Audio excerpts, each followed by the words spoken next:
I'd like to call to order the meeting of RSU 78 School Board. We'll start by a pledge of allegiance to the flag.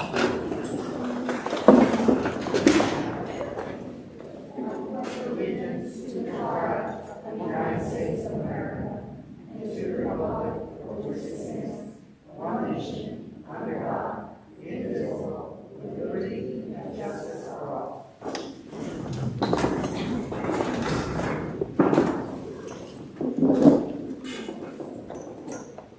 I need to begin with two adjustments to the agenda. The first adjustment is going to be to change 9.6 to a motion to accept the bid of the winters of 2021-22 and 22-23 for winter grounds care at $32,000 for 2021-22. $35,000 for 22-23 for a total of $67,000. So make note of that on your agenda. Therefore, the revisiting of the return to school plan becomes item 9.7. Could I have a motion for the approval of minutes for the August 10th, 2021 special board meeting? So moved. Okay, is there a second? Seconded by Johanna. Is there any discussion? All those in favor? Okay, thank you. Now we come to a section called public comments. And before I begin that section of the meeting, I would just like to make a couple of comments myself. Oh, excuse me. I got an adjustment. We also need to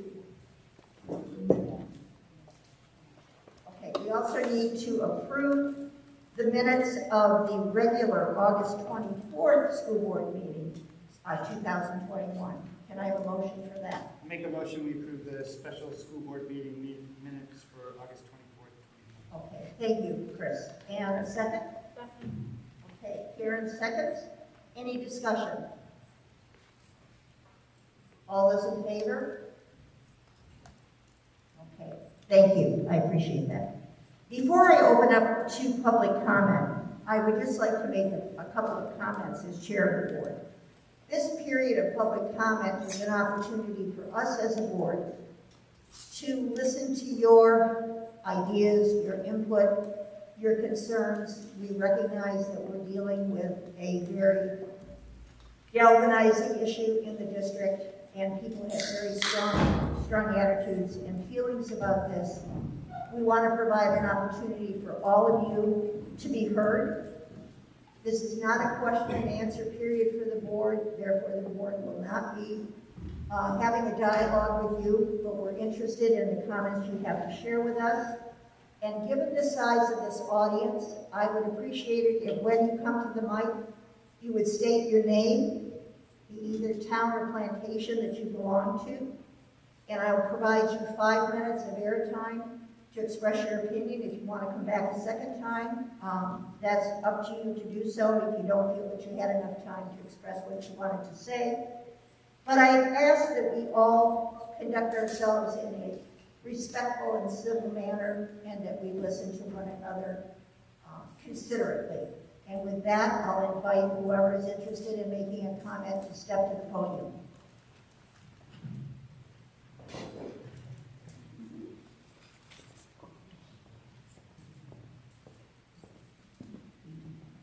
Good evening. My name is Jessica Dufour-Champagne from McGalloway Plantation. Jessica. I'm here in support of a continued mask mandate. When we look at page 4 of the Return to School Handbook, with universal mask wearing, an exposed classroom student does not need to quarantine. However, without universal mask wearing, close contacts that are unvaccinated must quarantine for 10 days from school and school activities, including sports.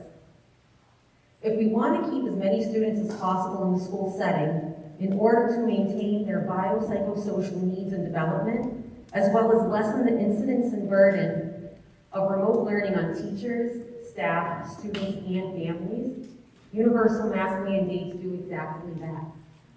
The decision that the board and school administrators are facing is not about how each family and individual lives outside of the school setting. This decision is about keeping our children in school amongst their peers and with in-person instruction. I am here tonight to request that we put aside personal opinion on politics, put aside personal opinion on physical health concerns, put aside emotional reaction. Let's focus on the best way to keep our children in their learning environment for as long as possible, based on the policies and procedures in place.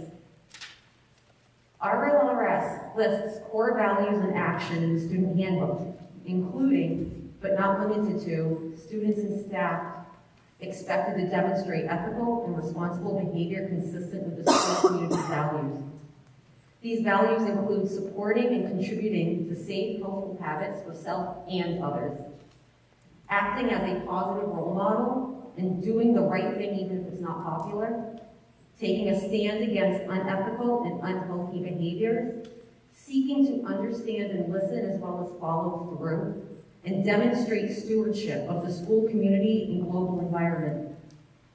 Schools throughout history have held it within their power to regulate dress and to provide for student safety and overall well-being. I hope members of the board will make the best decision to reduce the chances of an interruption in our students' educational and social needs. Thank you. Thank you, Jessica. I appreciate your comments. Does someone else like to make a comment? Please. We'll go back here and then we'll come back over to you.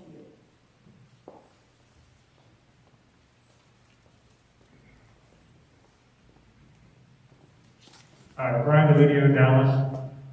I'm also here tonight to ask that the board keep in place the administration's mask requirement that was put in place last week. I think you know, most of you I've worked with. I sympathize with having to make a decision in this heated environment that we're in right now. In my opinion, it's best to fall back on law, experts, and the tools that are made available to you as school board members when you're making these decisions in a contentious environment. I'll start with the law. Drummond Woodsum puts out a handbook for school board members. Most of you probably have it. I didn't realize I still had this one until a couple days ago. I wanted one of the excerpts of it. By the way, Drummond Woodsum is the law firm that represents school boards and administrations. They're the ones that give legal advice and defend you if you need it. This is a quote from a ruling from the Maine Supreme Court.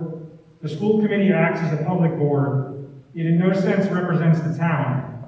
Its members are chosen by voters of the town, but after election they are public officers deriving their authority from the law and responsible to the state for the good faith and rectitude of their acts. Title 20A is what Maine school law is based on.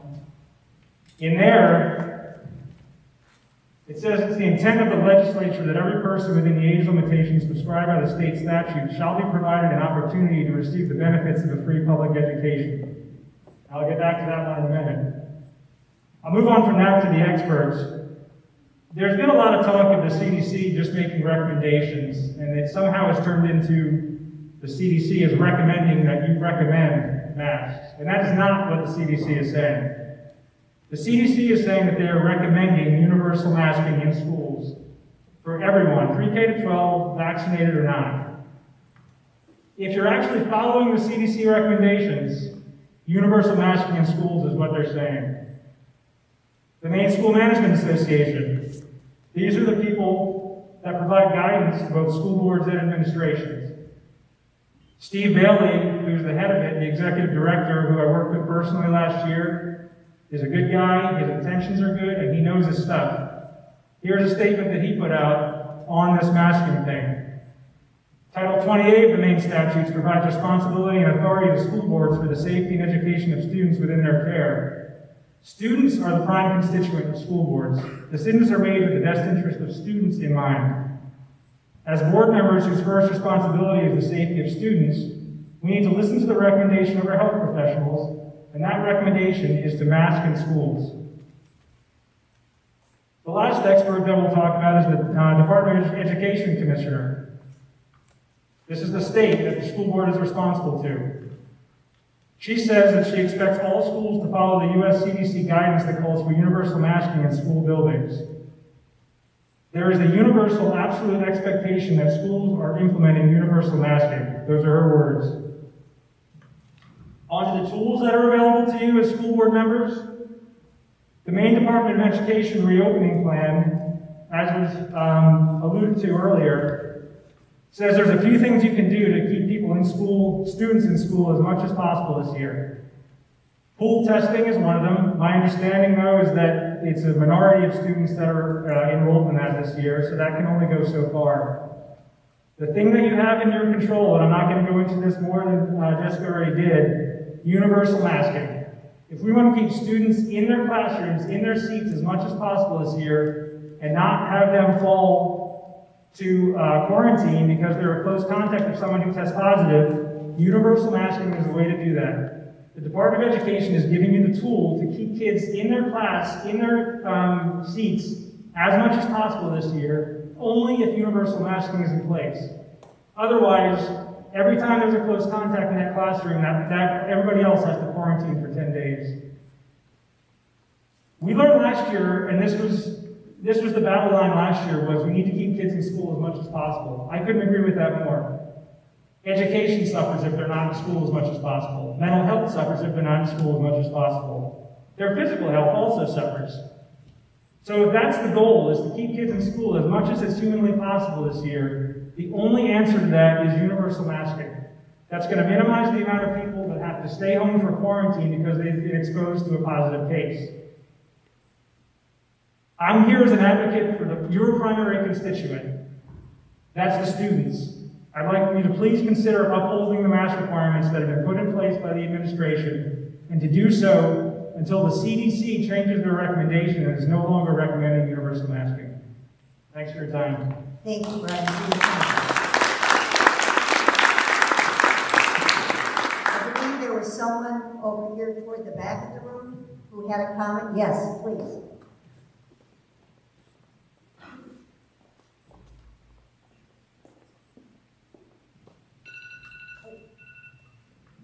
My name is Dr. Sarah England. I'm a parent of 2 students here, of the younger age groups.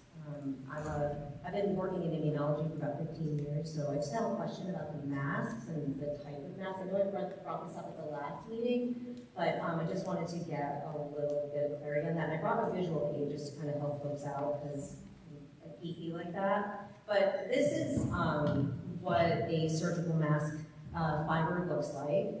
And these are some molecules that are on top of here. So we have the pollen molecule there, which is 10 microns. And we have a bacterium, which is 3. And then next to that is the SARS-CoV-2, which is 0.1 microns. And these masks surgical masks don't necessarily. It depends on the type that you have and whether you've had good fitting to make sure that you don't have escape. So with respect to the type of mask that students wear, I think that is something that needs to be kind of discussed because kids are wearing all sorts of masks, and unless the school is providing a mask that is fitted to the child's face and is actually preventing SARS-CoV-2 movement, I don't really see the effectiveness of using the mask. So that's kind of where I'm coming from a parent choice perspective, is what is truly working and what is preventing transmission. So I think that from a safety perspective, we do need to think about, if the state is going to provide us with masks that are actually effective in preventing transmission, tests and analyses and studies that are done are generally done with healthcare professionals, and those are actually, they have to be tested. A healthcare professional has to be tested with saccharin in order to know if they can smell it or not through their mask, to know if that size of a molecule can be prevented from flux through the mask itself. And so that to me is where I'm coming from a mandate standpoint, is if they're going to mandate or recommend, then they should really be recommending and providing appropriate masks for small faces. The thing is too, though, when we go from a weave that looks like this to a weave that actually prevents something that's 0.1 microns from going through, then I get concerned about respiratory rate for the smaller children, the younger children, because their respiratory rate is higher than yours and mine. We even know that healthcare professionals have a hard time with an N95 all day. And these children are in school for 5 to 6 hours. If they're on public transit to get to and from school, there's an additional amount of time. And so from a CO2 perspective and good cognitive balance with the children and being able to get oxygen flow and that sort of thing, I don't think it's necessarily going to make them hypoxic in a normal setting, but for small children who are animated and excited and moving around, that could become something of concern, and it's certainly been documented. I just wanted to put a few things out there for consideration with respect to what type of mask the kids are going to be wearing, if they even need it at all, because I think a lot of the testing that goes on is looking for SARS-CoV-2. We could be looking for a lot of viruses and particles, truthfully. So I think that, when we're looking and testing, and you're looking for and scanning for asymptomatic cases that would generally resolve on their own, this is the case for all sorts of viruses. So, I think I do still stand for parent choice. That's where I stand, because I'm not very nice at the moment. But I just wanted to, put that consideration out there, that might be something that we need to be also thinking about from the safety perspective, if they're going to provide, something further. Thank you. Thank you, Sarah. I appreciate it. Are there other people who would like to make a comment? Hello. Hi, I'm Anna Mather, Nicole Rangeley. I'd simply like to say something very simple, that I live in America. It's a free country, and we risk things every day. We risk death, we risk getting hurt, injured, simply by driving. And every time somebody dies from a car accident, we don't stop driving. I'm willing to risk, and I'm willing to risk, I think a lot of people are willing to risk possibly contaminating or possibly getting exposed to something that is not very risky to get through. So I think it's a very extreme reaction. I think it's a typical, emperor's new clothing kind of story, personally. So I'd really like to stand for choice and for freedom and not wearing muzzles. We need to see faces. Thank you. Thank you, Anna, for your comments. Is there someone else who would like to speak? Yes, please. I'm Heather Knight. I need 5 shoes. And my son, I'm from Rangeley, and my son is in first grade. I'm sorry, I didn't get your name. I apologize. Heather Knight. Heather. Okay. Last year, I had to send my son to kindergarten, and I was so nervous. Aside from the normal mother kindergarten letting go thing, the COVID and the mask. And we had the most wonderful year. Aside from all the things that happened, and the remote learning, and the staff, the whole school, the staff, the board, every employee went above and beyond to make it the most wonderful year. And we wore masks, and my son was fine. And we were in school. We were happy and grateful to be in school. And I choose to follow what the rule is, how it is set, because last year they did a wonderful job. And we had, even on the bad days, we had support from all the teachers and all the staff, and we were right back in school as soon as they could get it back. So if my son has to wear a mask for a little while, it doesn't bother me. And I choose to send him here, and I think it's a gift for him to be in school at all in-person learning after COVID and after last year. And I appreciate what everyone's done, and I'm happy to be a rule follower and to do what is asked of me, because I respect what people are wanting. The people that took care of us so well.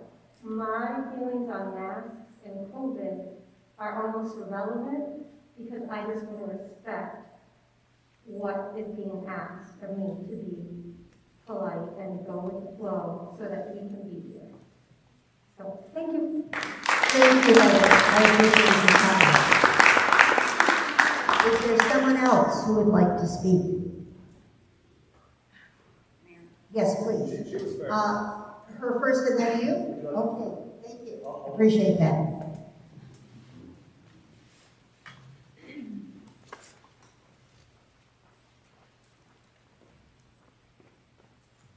I'm Kate DeLudio from the Dallas Plantation. I have two sons in fourth and second grade. And I could not agree more with what Heather said. They have been wearing masks voluntarily since the beginning of school, and they are doing fine with it, even when there's only one other kid in one of their classes and three other kids in their other class wearing their masks. And I'm really proud of them, and we explained we're doing it, it's our choice, we're doing it because we care about other people. There is no one is a high-risk person in our family. I'm not particularly concerned about the impacts for us, but we believe in trying to do our part to protect everyone in the community. And when COVID first started, I thought, this is a great town. This is a great place to be for a pandemic because it's a small town and we'll all look out for each other. We all know each other. We care about each other's kids and parents. And so that's why we started mask wearing right away, and we've continued it. I wish that we could look at this vote as just a vote of how we as a community are going to treat each other during this pandemic, and not as, people who are, as something more contentious. I think under normal circumstances, I would love to support parent choice because I certainly don't want to be told about a parent, and I don't want to tell other people about a parent. And part of the reason we moved Ranch is because we like being left alone.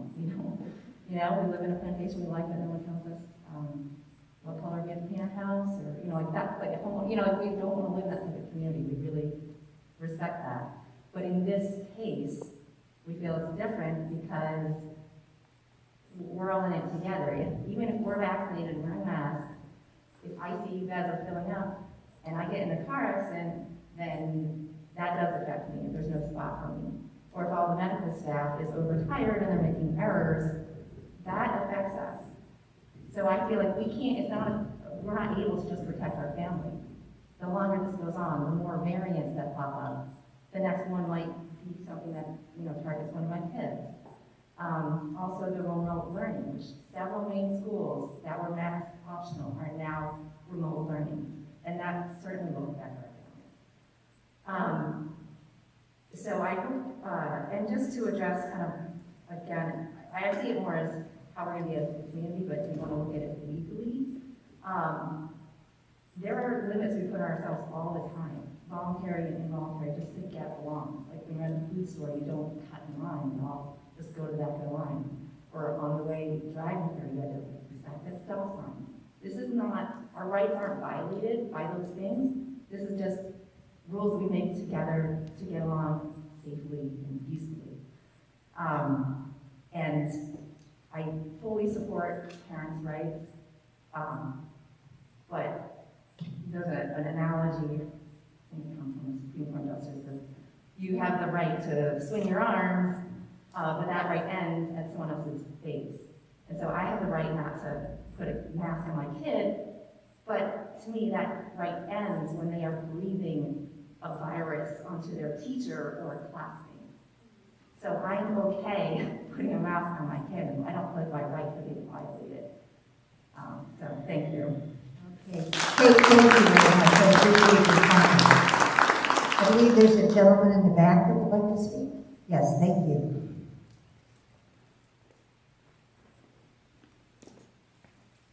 How you guys doing? My name is Tom Watkin.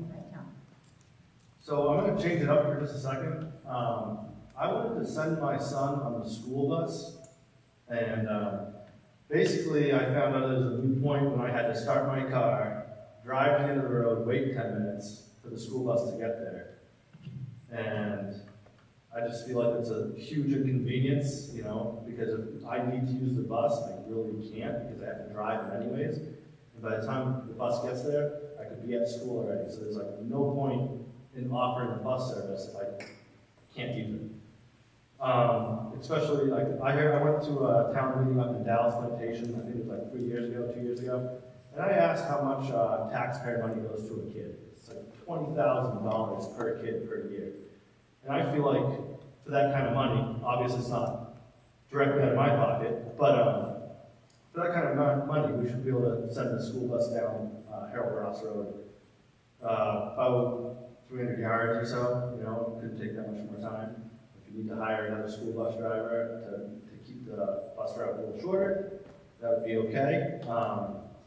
And now regarding masks, you know, when you're a taxpayer, like I just said, you know, $20,000,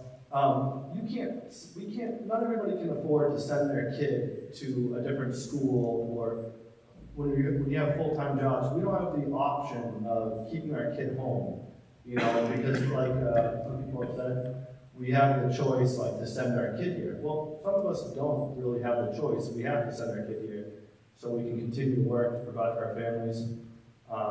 So I would really encourage you guys to keep masks optional. I thought we had this conversation 2 weeks ago, and we voted to make masks recommended. And 4 days of school that was stripped from us with with an email that stated something like there was an uptick in other communities or other towns. And I think we need to, as a board, have a threshold. If Georgia is going to make the executive decision here, then we need to have a baseline that needs to be crossed for that executive decision to take place. It can't just be like an uptick in a neighboring town, because that could mean one person in a neighboring town. Like, what's the threshold? Was it Portland? Was that like, no? I don't know. So anyways, there needs to be some sort of discussion on to what's the threshold to make that decision. But I definitely want to continue to have it optional. I think that's what we voted on 2 weeks ago. I don't think we need to revote that. We just need to revote maybe on the second thing that we voted on, which is maybe someone can motion to revote to see if the school board can come together and make that decision. I would encourage that. So you guys could have the school board vote on whether we mask up for a week and then reevaluate. That'd be great. Some other things here. I definitely believe it's like common knowledge. If you put something over your face, you're going to restrict the amount of oxygen going into your lungs. I'm not saying it's going to eliminate all oxygen, obviously, because we'll all be dead. But it's going to restrict the amount of oxygen. I don't know the percentage, but these kids have developing lungs, developing brains. They need the oxygen. There's definitely not, I think Anna Mather said something about the risk level not really being there. And you can look up statistics. Statistics are out there for everybody to see. And, you know, your kids are more inclined to get hurt or killed in a bus accident. And we aren't here discussing seatbelts in school buses. So maybe that should be maybe in front of the line there, because the risk is higher there. So maybe we should be talking about that instead of whether or not we wear masks and restrict their oxygen. Let's see here. So anyway, there's a lot going on. As far as Brian stating all these things from the CDC, I'd like to state some things from the CDC. It's the actual numbers on their page, not what they recommend and what they don't recommend. Because as we can see in the last year, the CDC has changed their decision over and over and over again. They've flip-flopped. And, you know, I think it was like 2 months ago, it's like we were all back to normal. No one has to wear masks ever again. What changed in 2 months after like 8 months of wearing them? I don't know. So I don't think the CDC is a very credible source, and definitely not Dr. Fauci. So, anyways, that's what I got to say. Thanks. Thank you, Tom. Anyone else have a comment they would like to make? Yes, Anna again. I just wonder, and I hope that the fallacy that wearing a mask is caring is not actually being taught in schools. The fallacy that masks are caring is not actually being taught in school, that's an opinion. And I think that it's really detrimental to our children to hear that other children wear masks because they care. And if they're not wearing a mask, that means they don't care. That's not very cool, because that's not true. And people get sick, and that's sad, but it's definitely not the end of the world. So I hope that the school's not teaching that. Thank you, Anna. I appreciate your time. Tom? Sorry, I mentioned I was going to state right on the main CDC website for Franklin County, there's a 7-day numbers that they gather. So in the last 7 days, this goes from September 5th to September 11th, there have been 54 cases, and the population of this county is 30,200 people. So if you run the numbers, I mean, if that information is available to everybody, you can see that there's really not that many cases out of 30,000 people. Thank you again, Tom. Anyone else have a comment to make?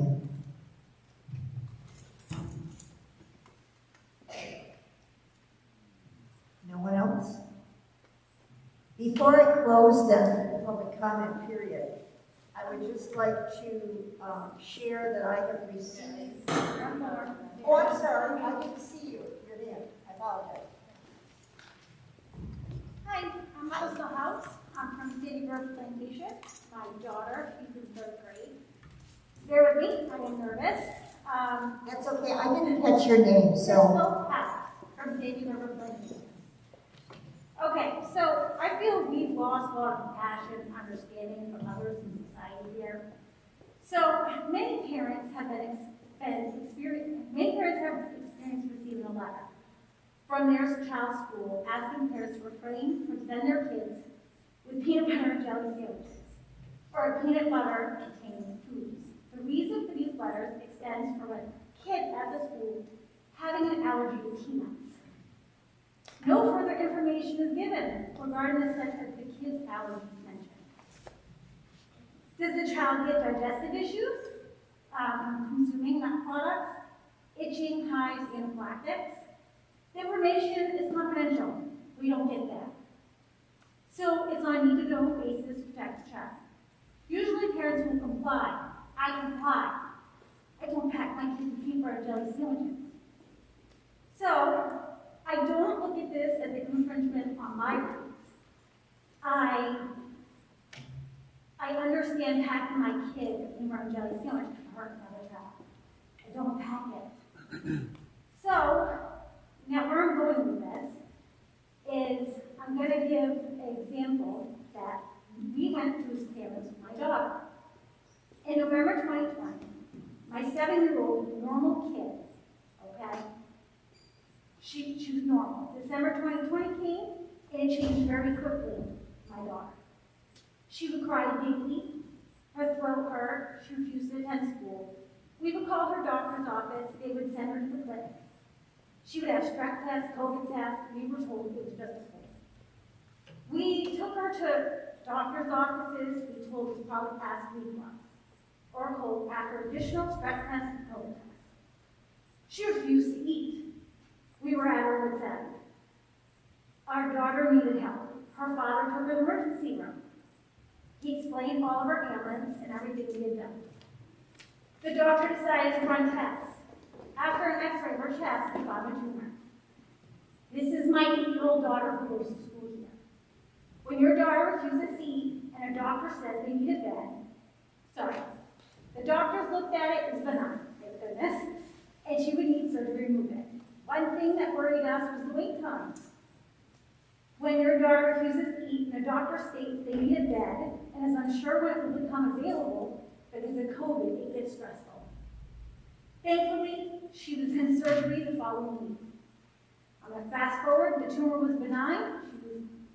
It's not expected to come back. She's been healing for the past 7 months. She did experience some nerve damage from the tumor. As time goes on, she continues to improve. Now, the reasoning for disclosing this information is a simple one. We don't send our kids to school with peanut butter and jelly sandwiches because it could hurt another kid. We never know if a child or a person could have underlying health conditions, no matter your feeling about if a mask protects you or not. Why chance it? If my daughter got COVID during ordeal, I don't know if the outcome would have been the same. So we need to come back to having compassion for others and understand it's not all about how we feel. So society needs to start thinking about others. That's it. Thank you. Thank you very much, Kristen, for your comment. Is there anyone else who would like to make a comment?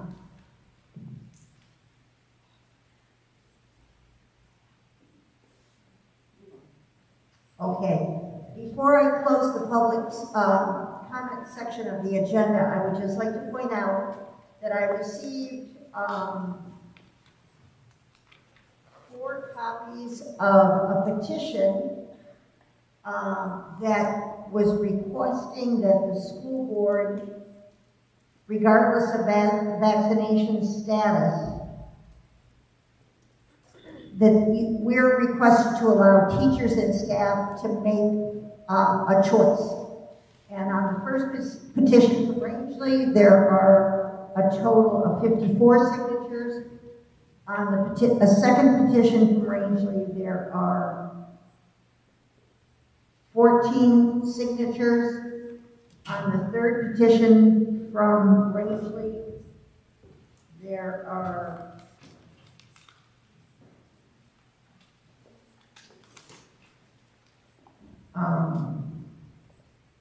there's 1 signature, I think, attached to copies of a previous petition that went around the community.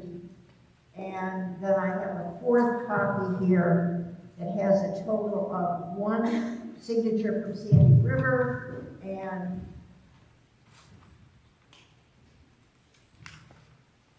I'm sorry, I don't mean to be clumsy about this. 33, I guess, signatures from Rangeley. I'm not sure what that totals to, but I would share these with the board so that they're aware that even though someone has not formally spoken to these petitions, that we're recognizing that we have received them.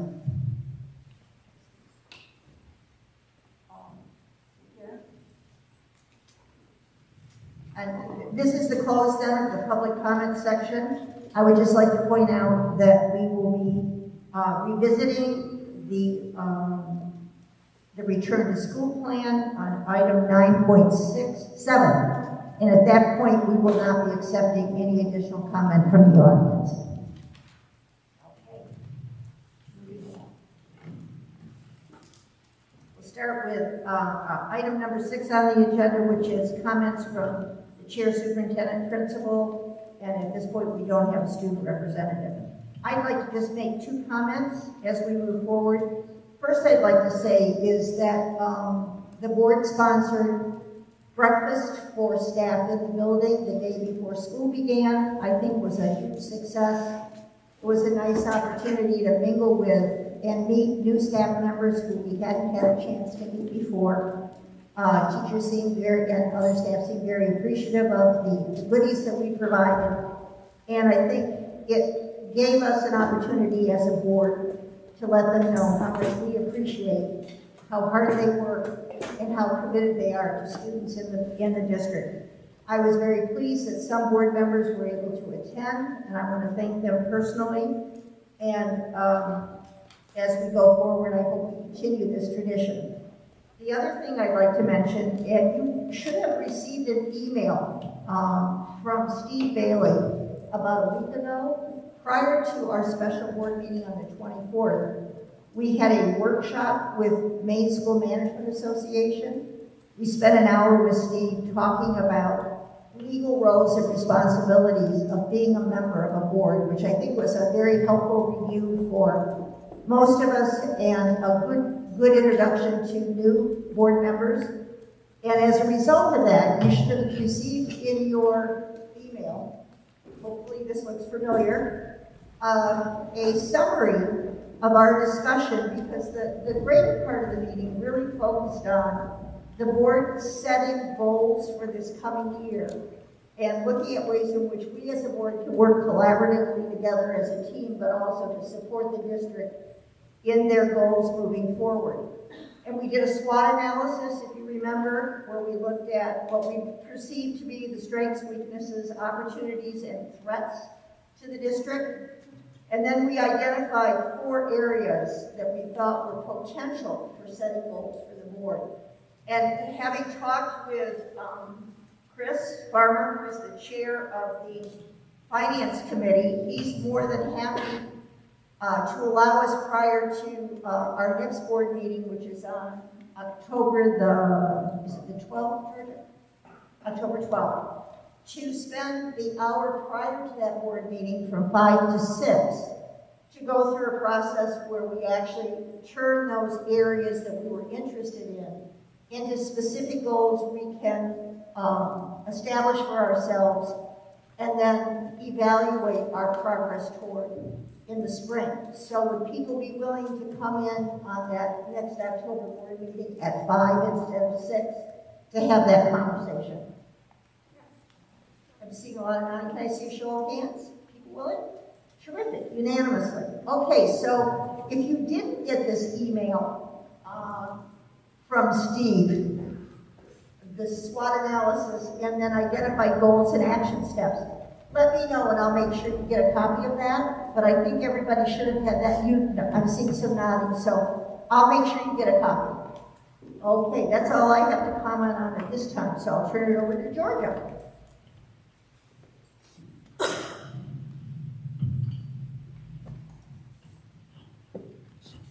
All right, I have just a couple of quick points to make.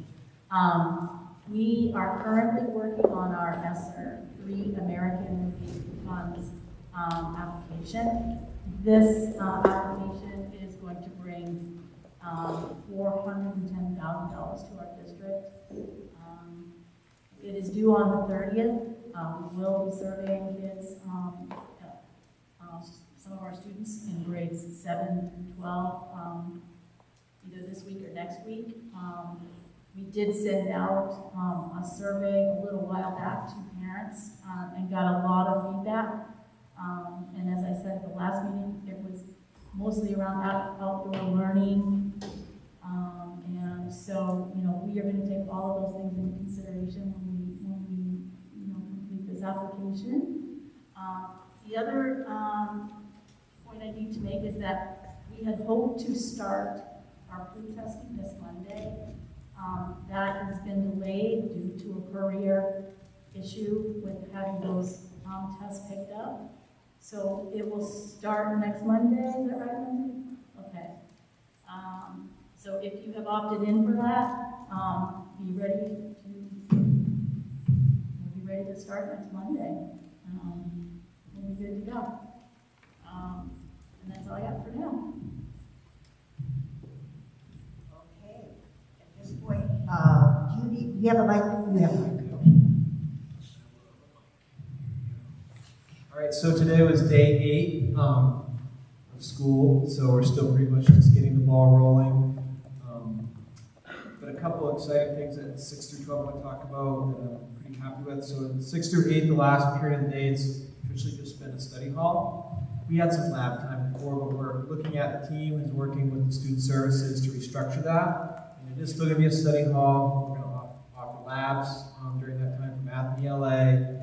There's going to be gifted and talented, enrichment, chorus, and on Fridays maybe some fun activities, chess club, maybe go outside and play frisbee at the end of the day. So we're just trying to make something to break, not only meet the students' academic needs, but break it up and offer something else. And the team's working really hard to schedule that and make it work, and it is a lot of work. You know, there's only a few kids to figure out where everyone's going to be, so I thank the middle school team and student services for that. 9 through 12, I went to the 9 through 12 team last year, and I asked them to create an interdisciplinary project for this year.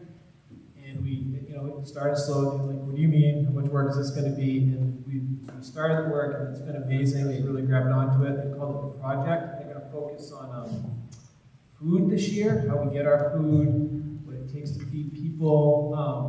And it's going to be the 9th and 10th grade through humanities, and everyone's going to take part in it. And one piece that they've started is focusing on apples right now. And the kids are out taking pictures of apple trees and identifying the different strains we have, and then they can map them through an app and software. And We're going to hopefully on Friday have some people come speak to the students. So I'm really excited about that. Trying to create these experiences for kids to break up the norm, something to look forward to, and tying all of their content together is important. So very excited about that, and I thank the teams. They're working very hard on my ask. Sports, middle school games start this week. We had the parent meeting tonight out there, and I can't believe how many kids we have from 4th grade all the way through. I think we have one 8th grader. That's great to see. Sometimes we struggle with numbers. We have 38 kids in high school, and to field 2 soccer teams, you pretty much need everybody to play. So they're excited. Hopefully, if the rain doesn't come tomorrow, we're playing Phillips at home. Big rivalry there. High school's rolling along, the teams. It's just really nice to see the kids playing. And there's a game this Friday against Greater Portland Christian at home. So, yeah, a lot of good stuff happening, but we only day. It seems like it's been a little bit longer, but everything's getting going and along. Okay. Thank you, Seth. Let's move on then to the committee reports. We'll start with policy. Kathy Madreen.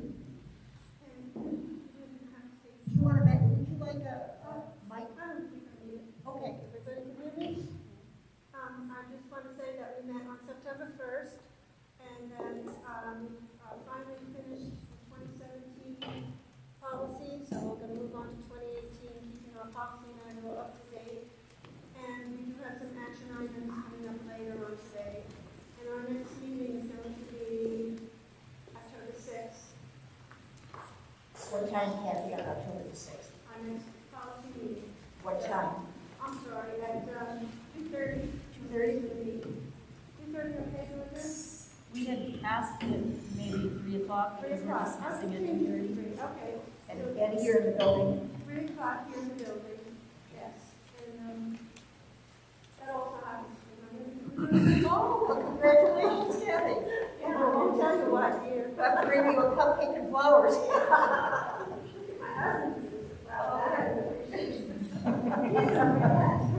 Oh, that's great. Okay. The Finance Committee, Chris, please. Yes, Finance met today. We signed several warrants to catch up from beginning of the school year, reviewed everything, some usual pieces with that. We reviewed the winter. We put out a request for bid for winter plowing for the next 2 years, a 2-year contract based on the fact that some winters are heavier than others, so we can get kind of consistent. So it works out usually for the vendor. 1 year we win, 1 year they win. So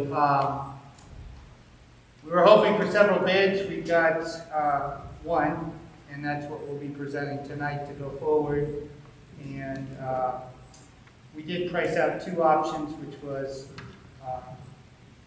to do an all-encompassing bid or a limited bid. We're trying to fill in with staff, and the concern we discussed at length is that we think it's better to have it all-inclusive because there's unpredictabilities as far as with staffing and things that can happen. And the bid that we did receive, there's a significant number of employees with that company, so we think that we'll have consistent, safe coverage of that. So we will take action on that bid tonight, and we can discuss it further at that point. Okay. Thank you very much, Chris. You want to cover facilities and discuss it? Well, I was just going to read the email that Jessica sent me first, and then I'd be more than happy to have you fill in whatever or clarify whatever she had to say, because it's quite brief. She unfortunately was not able to be with us tonight, but she is the chair of the Facilities Committee, and she said I was planning to report that the committee reviewed the Turner Group assessment and discussed future projects left on the list. And then she indicated that she thought Deb Ladd would be able to maybe clarify, and obviously you also, Chris, because you're both on that board. Deb, why don't I start with you and then go from there? I think I will defer to Chris because he was a member of the board when this report took effect. Oh, okay, fine. That's right, the Turner report you made? Much more knowledge than I do. Okay. So real brief, the Turner report was done, I believe, 2013. This was a report that we went out for a request for bid, came back. interviewed and then hired a company to do an entire assessment of the facility at that time. Prior to that, there had been no major work done on the building since its inception in 1974, other than some routine maintenance, a roof here, a couple of things. And this report was kind of a forensic analysis of the building top to bottom, what it needed, what should be done. It was broken down for my request at the time was a 1 to 3 year, a 3 to 5 year, and then a 5 year to 10 year plan. We went back through that analysis because it's been 8 years, and we've also done the improvements to the building post that, so we thought it would be good to revisit it and see what, if anything, we skipped, what, if anything, we deferred, and those type of things. And remarkably, as one can imagine, after spending $5+ million and another $1 million on the air filtration that was done several years ago with new heating systems, that a large majority of the report was complete. We compiled some things of which Jeff is going to do. Jeff LaRochelle, our facilities coordinator, is going to gather some additional information on so we can clarify and either knock them off the list or modify that out. Our next step will be with that is to take all that information, come up with a new revised plan, and any other things that might need to be done to be presented for budget and to be looked at, whether it be allocated in routine maintenance in the annual budget or to tap into the capital reserve that we've been building and will continue to build for the long-term lasting of the building. I think that pretty much covers it. Okay, thank you, Chris. I appreciate that. Deb, did you just have anything else you wanted to add, or is That's pretty that okay, thanks. Okay, the last is the nominating committee, and we successfully completed the support staff contract in late spring, early summer of this year. It was ratified by both the board and the support staff group, so we're in a contract-less year. I believe the teacher's contract comes up again next year, so we'll start that process in the fall or early winter. So that leaves us without anything to do at this point in time. Are there any appointments, resignations, nominations, or transfers? Yes, Georgia? yes, Okay. I do have some. I'm going to just try to talk without the mic because I can't get close enough to it. So, I first would like to say Amy Cooper, who started this year as a part-time employee in the special education department. She is now back to full-time. Dallas Libby, who is a former alumni of ours, is back with us as the new ed tech in pre-K. She's currently working towards an associate's degree in early childhood education at Central Maine Community College. We're really, really happy to have her with us. She's doing a great job. We have hired Kim Snow as the new hire in our food service department. She comes to us with many years' experience working in kitchens, and we're very happy to have her with us. And our bus driver, Mike House, has resigned as of 8/26. Okay, thank you, Georgia. I appreciate that. Okay, I believe at this point, a chunk of the items for action, Kathy, actually come back to you because they're policy revisions or adoptions. And I'm going to hand them off too. The first three, IJN, DBA, student lending and usage contract, IJN, DBR, student lending and usage rules. Sean has Okay. So Sean, you're going to speak to those? Okay, Yeah, thank sure. you. And I'll speak to policy EHB too. Is that right? Yes, Got it? I was going to say that. Okay. Throw it at you after. So the new IJNDB-E is a proposed contract that essentially Sean, allows... can you come up to the mic? I'm sorry, I'm having a hard time hearing you. Yeah, that's fine. I apologize. I'm going to bring my computer with me now. So, can you hear me now? Yeah, absolutely. So the new IJNDB-E is a proposed contract that essentially has students and families agree to IJNDP-R, which are the existing rules that we have in place. These rules, which again are existing, are on the website, detail the conditions on using school-issued devices and allows the school to bill students if there are damages to the device that are out of warranty and that the school can show was related to misuse. By signing the contract, students are allowed to bring their devices home with them at no upfront cost, and I believe lessens the confusion of the policies and contracts where students and families will essentially only be agreeing to the existing rules. But again, if there are damages that are out of warranty and the school can show that are related to misuse, the school has the right to bill families. So students are allowed to bring devices home, less paperwork.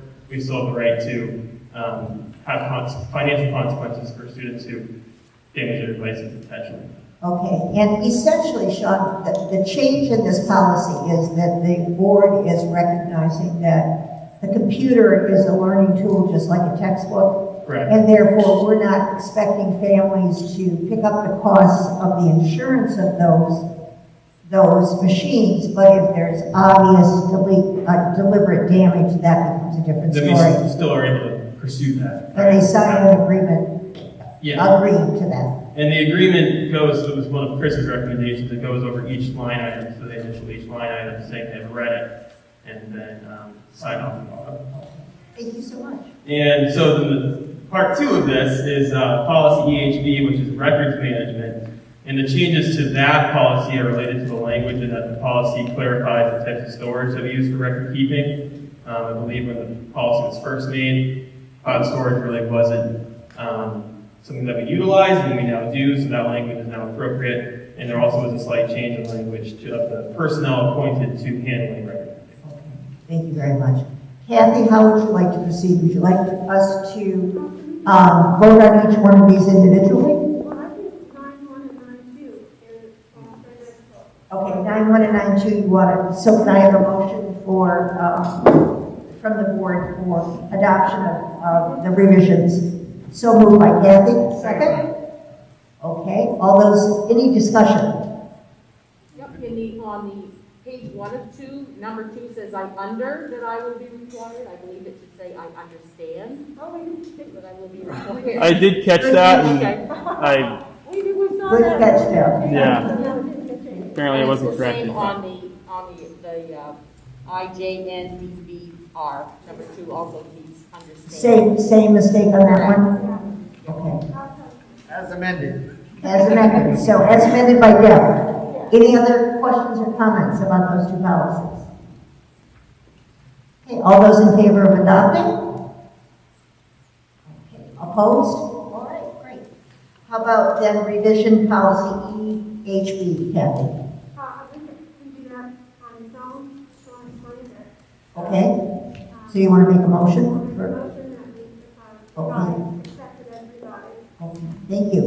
A second? Second. Okay. Any discussion? Okay, all those in favor? Unanimous. Okay, thank you. How about policy JJE-E3? JJE-E3 was, we were asked to revise that to include class votes, and it was recommended by the auditors that we do that. And so we're revising E3, we reviewed JJE-E1 and E2, and had no changes, just reviewed them. So E3 does have to change with the student vote. Which includes student vote. Yes, and that was requested by the auditors and by the applicant. So, we just have to, set that as revised. Thank you. Can I have a motion then to adopt the revision to policy JJE-E-3? Okay, Kathy, second. Amber? All those in favor? Unanimous? Terrific. And then the last policy is BEB. And, Georgia, can I ask you to? Sure. So this policy is a fairly new policy. It went out, it came from MSMA recently.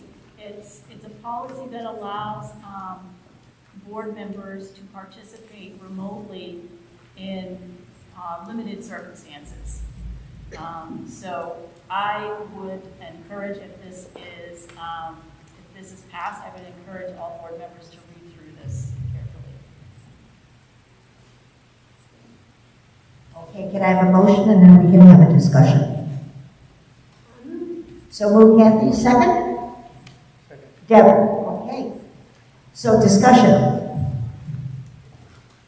Yes, Deborah. In the third paragraph, it says, being physically present is not practicable. Should the word be practical? Grammar nerd. You mean practical, not practicable? Okay.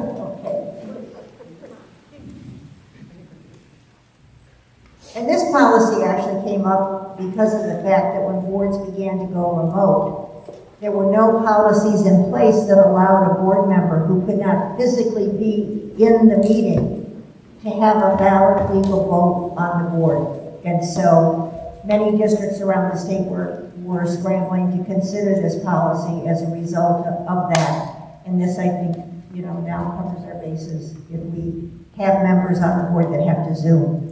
Are there any questions or concerns about this policy? Primarily, the reason we could do before was because of the state of emergency that the governor had in place allowed us to do that. But when that was lifted, for instance, last month, I couldn't participate in the quarantine rules. So I think it's a good rule. Okay. So we'll take a vote. All those who are in favor of policy BED? Unanimous? Terrific. Okay, all of those have passed. Okay, the next is item number 9.6, which is a motion to accept the bid of the winters of 21-22, 22-23 winter grounds care at a cost of $32,000 year one, $35,000 year two, with a total of $67,000 for the next 2 years. Chris, do you want to speak to this? Sure, this is the bid we referenced in the prior discussion of the previous minutes, the one and only bid. We received it from M&H, well-known company here in town locally, and they have the power and the capacity to do it. We had an extensive discussion with Jeff as to staffing, whether to do our partial option or the full. And we walked out of committee recommending the full. We think that way we have a consistent product. We aren't putting, if we're short a bus driver or two, that the staff can deal with that part versus having to scramble to shovel. And there's enough things going on that I think this makes perfect sense to at least have a consistent winter product covered in the safety of people driving in here and driving out. So our recommendation is to accept the bid and go forward. Thank you, Chris. I appreciate that. Are there any questions or comments about this bid?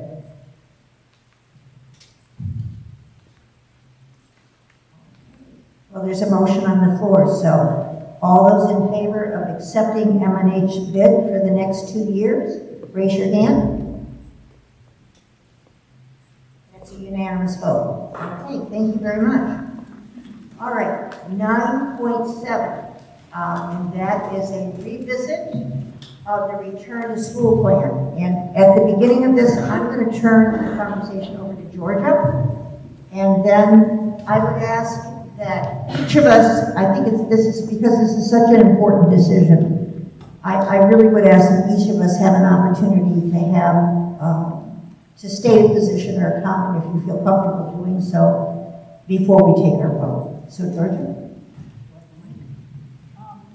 No, I'm going to try to talk, but if for some reason somebody can't hear me, just please interrupt me. A comment was made a little while ago as to why we, went to a mandated masking. Before I answer that question, I'd like to say that when a decision is made such as this, it's not me making the sole decision. There's a team of us that come together to make this decision. It includes myself, the 612 building principal, the school nurse. Sometimes it includes the guidance counselor if necessary, and the maintenance and transportation director. The things that we are constantly reviewing on a daily basis are our county designation, the numbers within our county. We are in constant communication with area schools, with their nurses and administrators and athletic directors around sports, our healthcare providers, which is our local healthcare provider, which is Ramsey Health and Wellness Center, and other officials within our town that work with our health officer, which is also Lizzie Savage. Now, to speak to the determining factors that played into our decision recently, we did have a number of people in this building in a quarantine at the time due to exposure. We also had a number of students that were symptomatic and that were being tested by their physicians. In the event that any of these cases became positive, if we had a mask mandate in place, the odds of having to go to remote instruction would have been much less likely. We acted quick so that wasn't going to happen for us. As Mr. DeLudio alluded to, he kind of stole my thunder on that with the Title 20A, but he is right.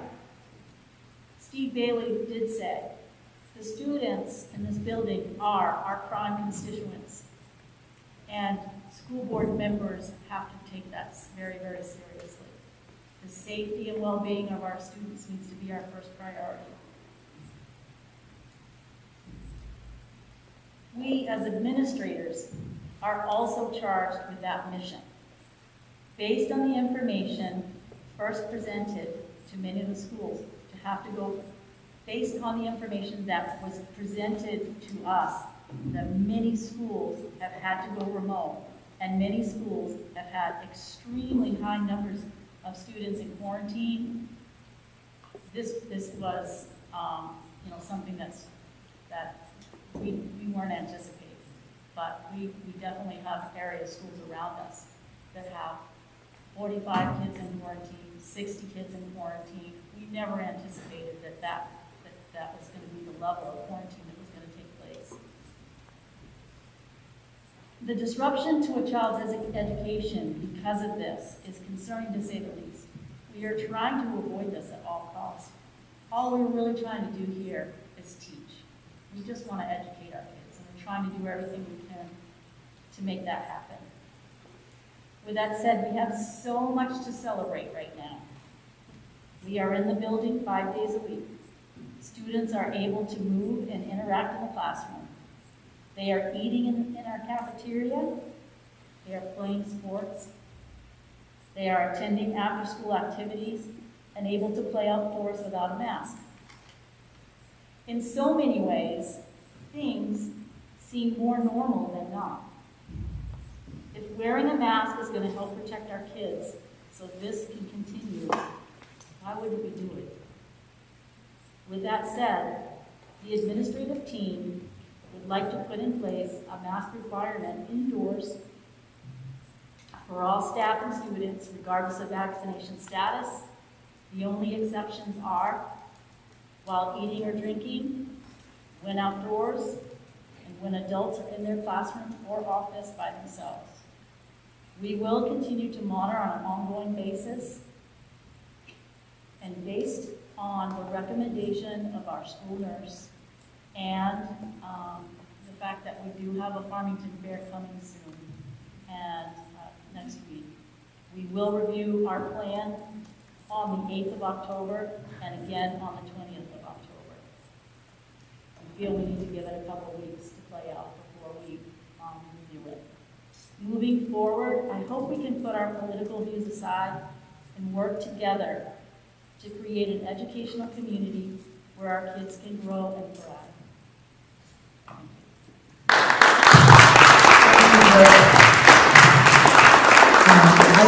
appreciate that. Before we open up the discussion on this issue, I'd like to tender a motion from someone on the board for a revisit of the return of the school plan. You should have received a copy of that in your materials tonight. And in that, Georgia essentially has written, can I just see that a second? Sure.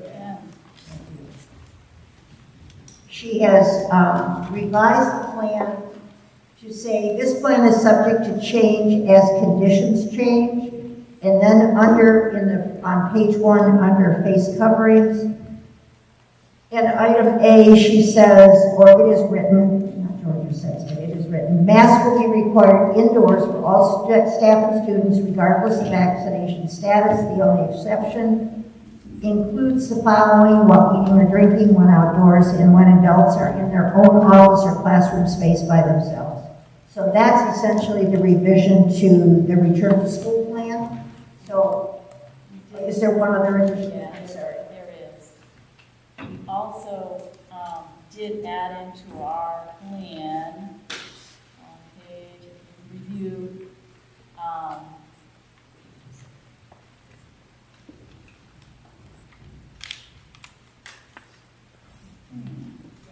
I thought that was the only. Go ahead. Under our instructional plan. Yeah. Oh, okay, I got it. Did it print out? It wasn't highlighted, so it turned me Yeah, so basically, what I had for if a student had a quarantine due to a COVID-19 close contact at school, what I did is I added below that in the event RLRs needs to switch to remote instruction, we will utilize the same plan. So pre-K through 5 will be asynchronous, 6 through 12 will be a blended model on a case-by-case, class-by-class basis. And I did add that in addition, we'll continue to offer, in the event we go remote, we'll continue to offer school meals pre-K through 12, and details regarding ordering, delivery, and pickup of meals will be communicated when appropriate. Okay. I wanted to leave it so we could see what was happening, and make a plan then, and not have a delivery plan. Thank you, Seth, I appreciate that.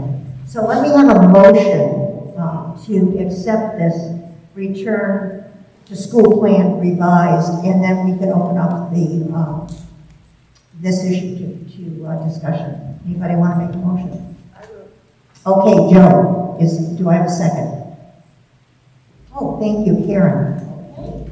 Well, with that, I'll open it up to discussion.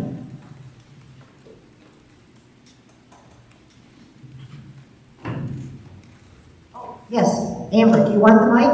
No, I think I can speak loud now. Okay. I would just like to have us think about what are we reviewing on October 8th and October 20th? Because we were told that we had several in quarantine or close contact. I'm not asking for names, but maybe numbers would be nice. Community-wise, we used to get a message from you, Lindsay, I think, if we had an uptick of X number of cases in the town. Yes, I know the fair's coming, but I know a lot of us have gone to the Sea Dogs game, so I'm not worried about the fair really, but that's me. But I just want to know, I think we had a gentleman speak in the audience, Tom, I think was his name.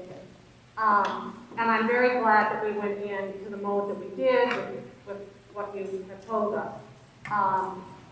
But I want to know, what are we going to be looking at? What is our baseline? Is it one case? Is it, it's in Portland, it's in Phillips, is that Boston? Or what is our baseline going to be?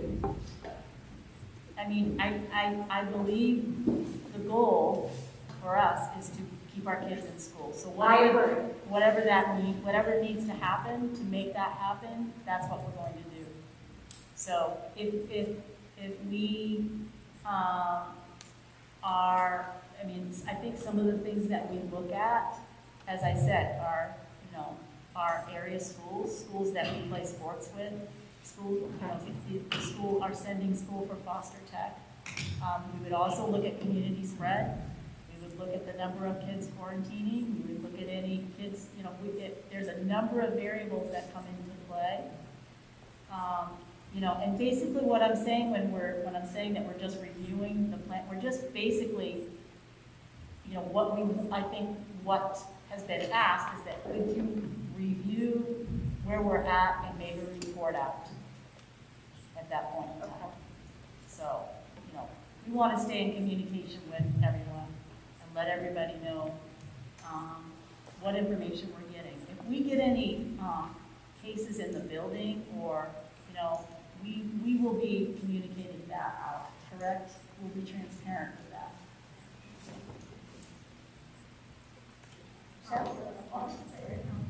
It was me. I went to the Sea Dogs game. It was a wonderful day. I wanted Keith here. I'll thank him for buying the tickets for us.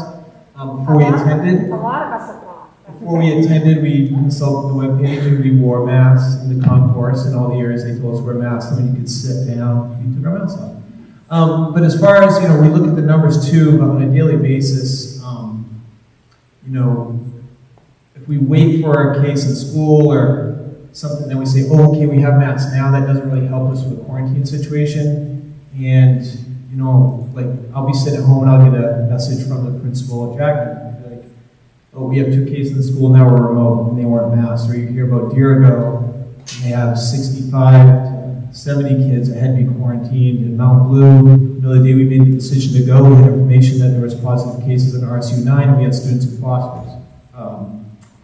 So, you know, being proactive is going to keep more kids in school. So that's just what I want to add. Amber, does that answer your question? I just want to know what we're reviewing.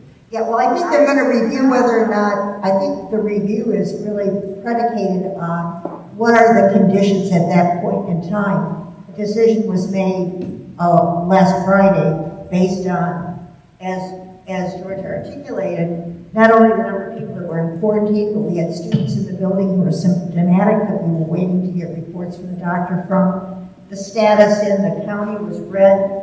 Other districts were having to quarantine and or suspend some in-school instruction. So it was a combination of factors, and I think it's really important to recognize that it's a combination of factors and that it's a fluid situation. And the team gets to get, we've been having this conversation almost daily, and the team will get together and they will review, and if they have a recommendation, they will notify us that they're going to say, we're continuing with the mandate, or conditions have changed on the 8th or the 20th that would allow us to return to recommended only.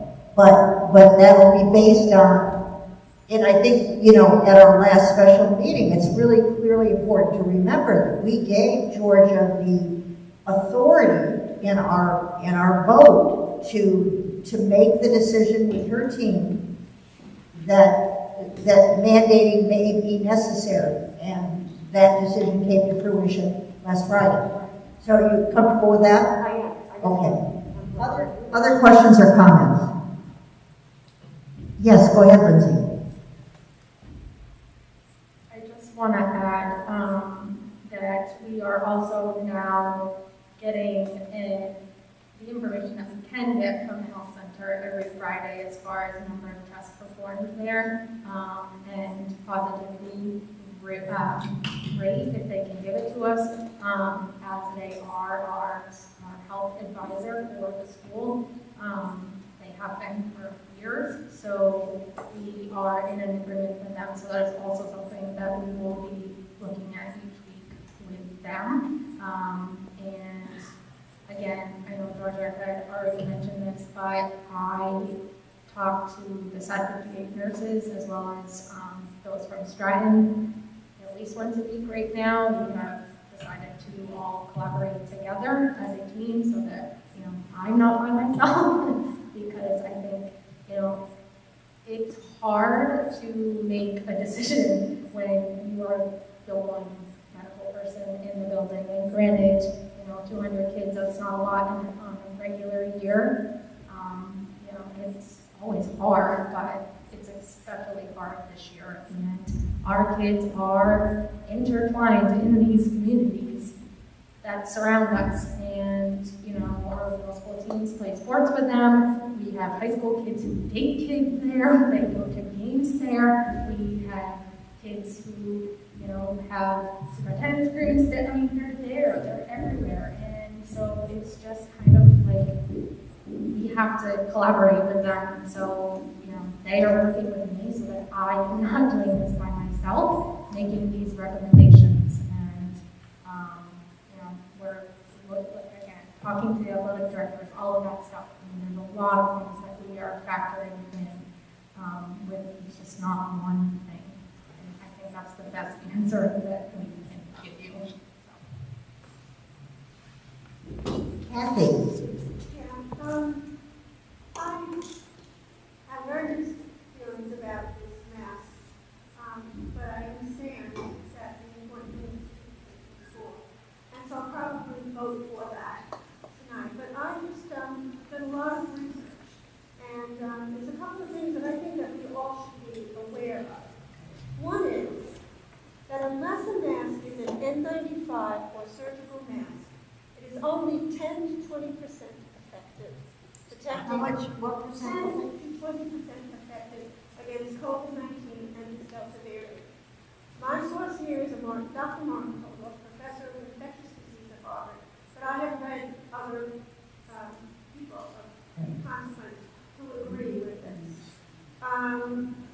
The other thing I would like to say is that COVID and Delta variant are spread by droplet and aerosol. Any mask is very, very little effective against an aerosol transmission. Aerosol is just your breath. Droplet is droplets of sneezing or coughing and things like that. So I just think we should all be aware of this, how effective these masks are.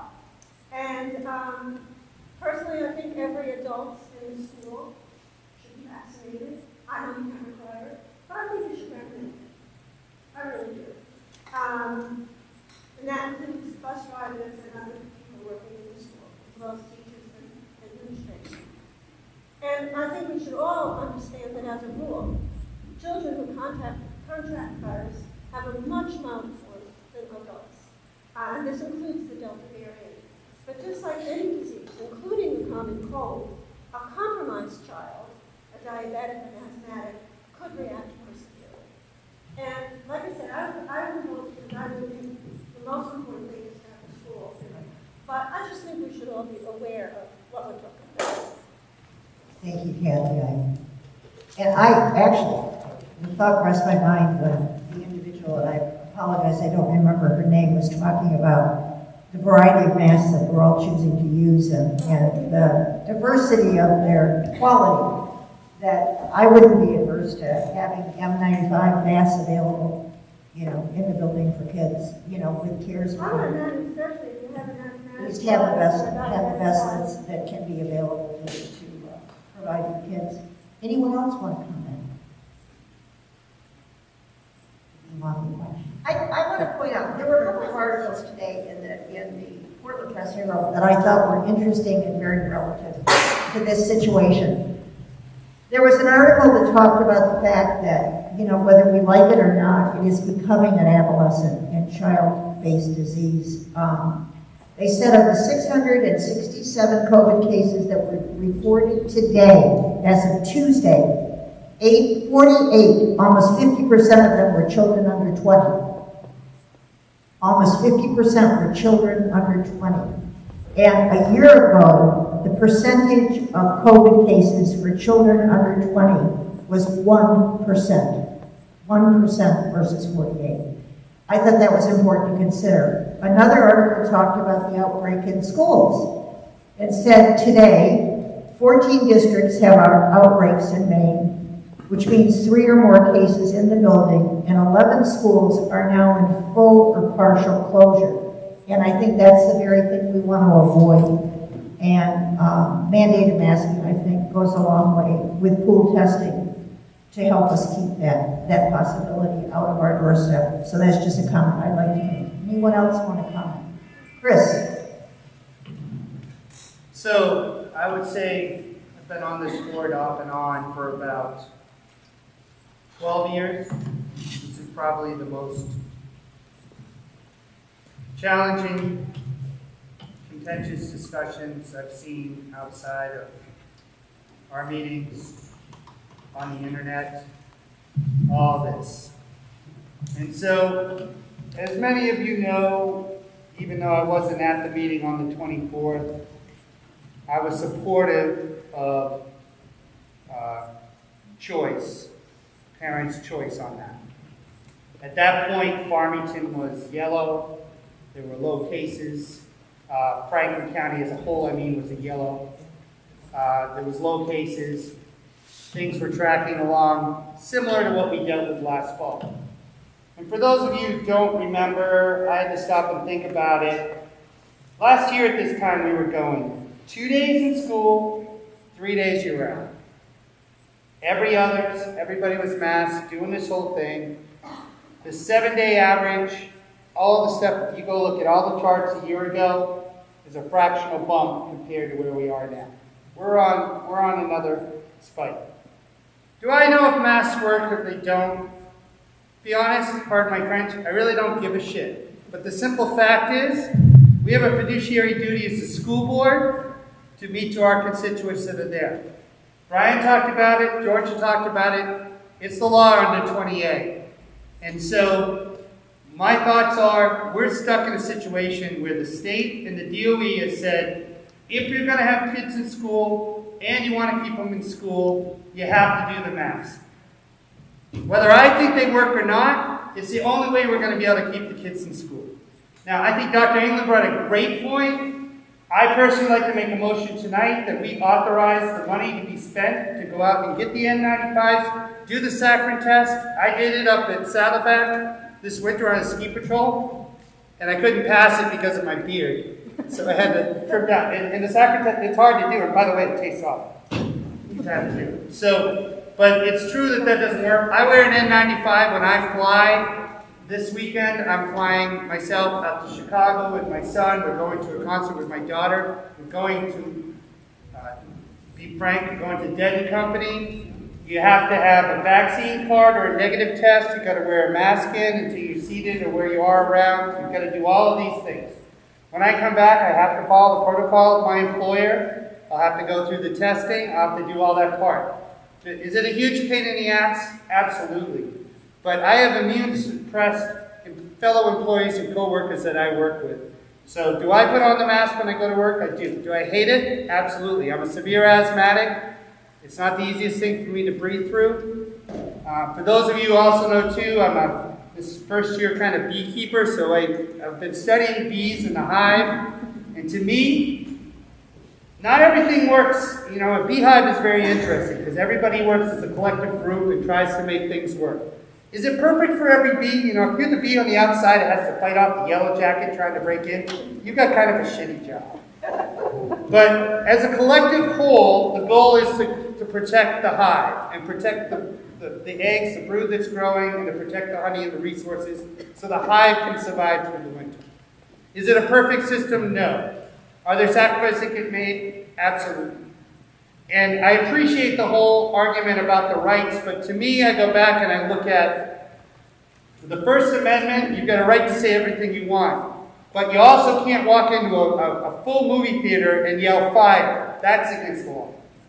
So there are limitations on rights because that has a greater impact on the group as a whole. And in this case, our hands are tied with the DOE and the state. If we want the kids to be in school, we got to do this. And to be frank, if you're pissed off about this, don't get and beat up on people online that have a different opinion of you. Don't beat up on that staff. Don't beat up on each other. Either way, I'm freaking tired of it. You know what? In this community, I took a lot of shit for 5 years for something I had no control over. People called up and yelled at me. I'm freaking used to it. So go ahead and do it. Call me. If you need to bitch at somebody, call me up and yell at me for an hour. I've had people call me up and talk to me for an hour. I'll talk to you. I'll let you make your point. I'll have a pleasant argument with you. It's America. I think you have the right to do it. But the people on the front line here, they don't deserve it. I'll take it. I'll take it. I don't know what to do. I'll do it. I kind of show it. It's kind of like in the days when Joanne and I used to have to go down on a wing hole day in Saddleback and sit there and get yelled at by the customer because the winds put us out of business. You know, and people would be pissed, and they'd be irrational about being pissed. I feel you've got every right to be pissed. I'm pissed about this. Do I like this situation? I freaking hate it. Pardon my French. I hate it. This is not a fun situation for any of us.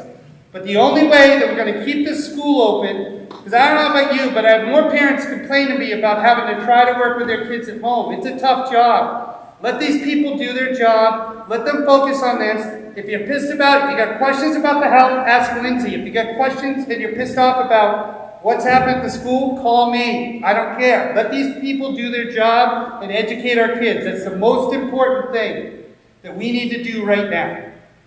And I'm sorry if those are upset where we are. We had other group that was upset when we had Parents' Choice. And so we're not going to please everybody all the time. You ask any politician, you can't please all the people all the time. So, I mean, let's just get this set. So thanks for letting me talk.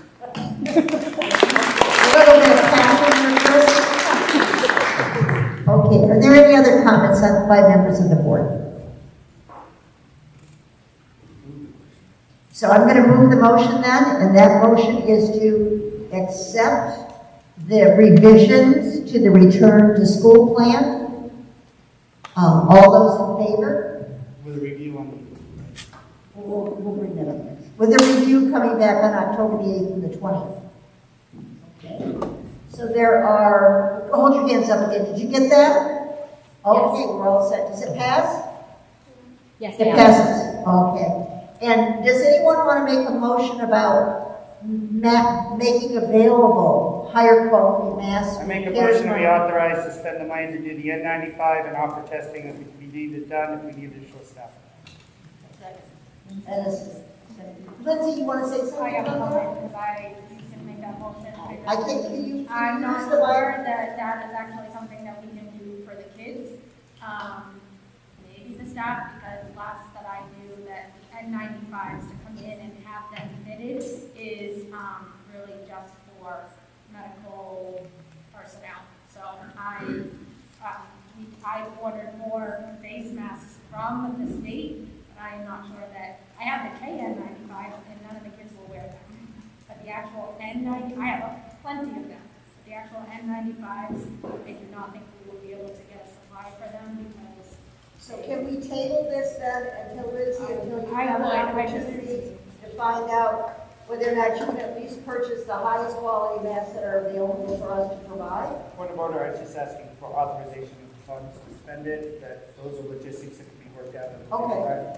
Authorization of funds with logistics to be worked out. Does anybody else have a comment?